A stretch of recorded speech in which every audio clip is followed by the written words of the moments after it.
लंबे बाल चेहरे पर पड़े हुए। रामलाल की आंखें फैल गईं। गीता। वह अनजाने में एक कदम आगे बढ़ा।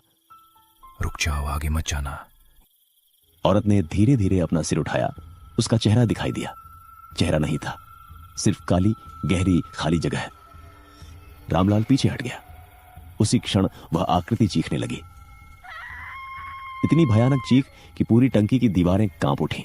रात के लगभग 9:30 बज रहे थे। गांव के कच्चे रास्ते पर एक पुरानी साइकिल की हल्की हल्की चरमराहट सुनाई दे रही थी। साइकिल चला रहा था रामलाल।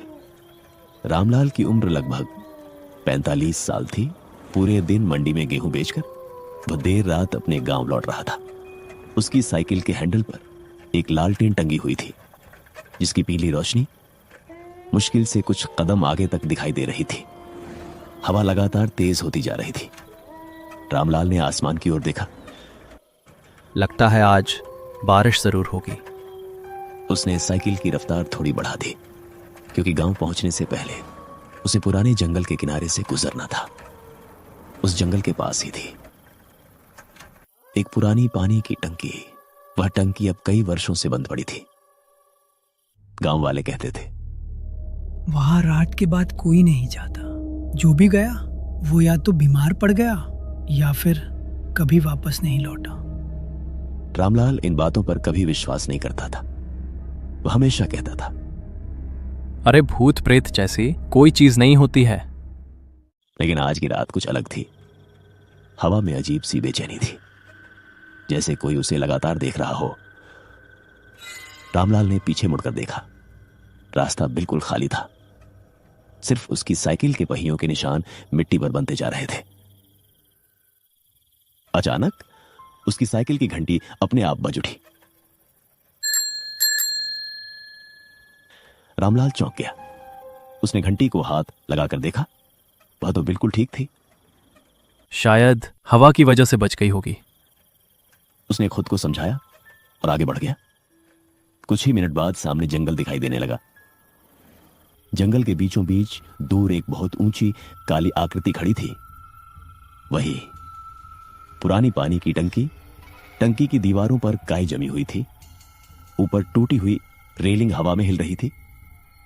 रामलाल ने एक पल के लिए उसकी ओर देखा और फिर साइकिल चलाता रहा। तभी उसे लगा जैसे टंकी के ऊपर कोई सफेद कपड़ों में खड़ा है।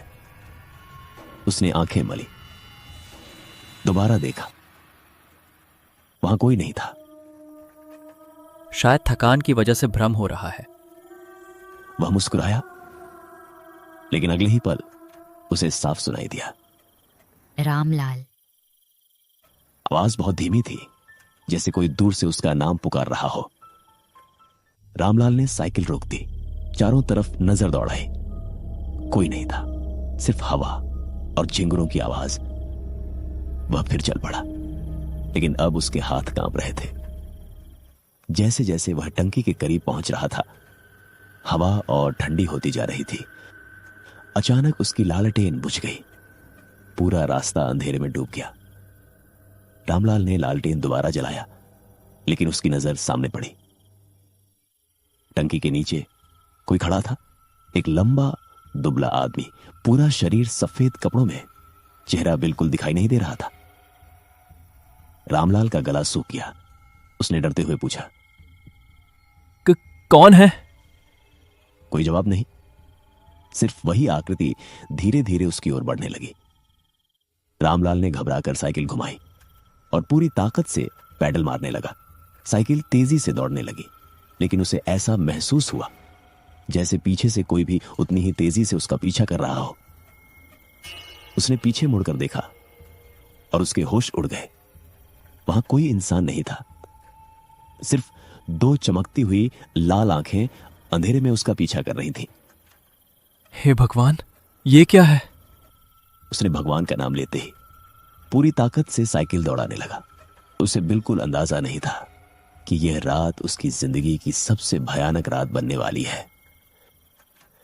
रामलाल पूरी ताकत से साइकिल चला रहा था।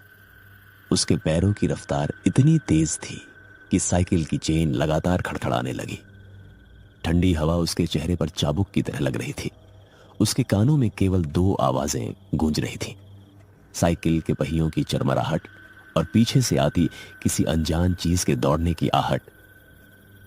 उसने एक बार फिर हिम्मत करके पीछे देखा। लाल आंखें अब पहले से भी ज्यादा पास थीं। ऐसा लग रहा था जैसे वे जमीन पर नहीं, हवा में तैर रही हो। रामलाल के माथे पर पसीना छलक आया। हे भोलेनाथ, मेरी रक्षा करना। तभी अचानक साइकिल किसी पत्थर से टकराई। रामलाल सड़क पर जा गिरा। उसके हाथ और घुटने छिल गए। लालटेन दूर जाकर टूट गई और चारों तरफ फिर से घना अंधेरा फैल गया।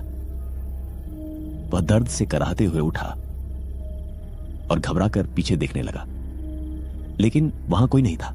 न लाल आंखें, न सफेद कपड़ों वाला आदमी, सिर्फ हवा, पेड़ों की सरसराहट और गहरा सन्नाटा। रामलाल ने जल्दी से साइकिल उठाई।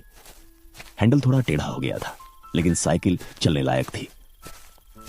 वह बिना रुके गांव की तरफ भागा। करीब 15 मिनट बाद वह गांव पहुंचा। उसके घर के बाहर उसकी पत्नी गीता खड़ी थी।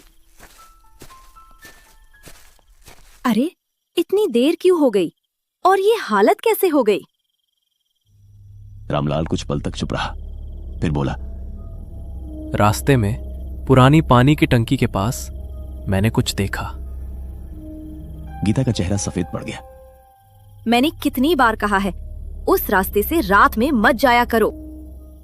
रामलाल ने पहली बार महसूस किया कि शायद गांव वालों की बातें सिर्फ अफवाह नहीं थी। उस रात उसे बिल्कुल नींद नहीं आई। जैसे ही वह आंखें बंद करता, उसे वही लाल आंखें दिखाई देती। सुबह सूरज निकला तो उसने सोचा कि रात का डर अब खत्म हो जाएगा, लेकिन असली डर तो अभी शुरू हुआ था। सुबह गांव की चौपाल पर लोग इकट्ठा थे। सबके चेहरों पर चिंता साफ दिखाई दे रही थी। रामलाल भी वहां पहुंचा।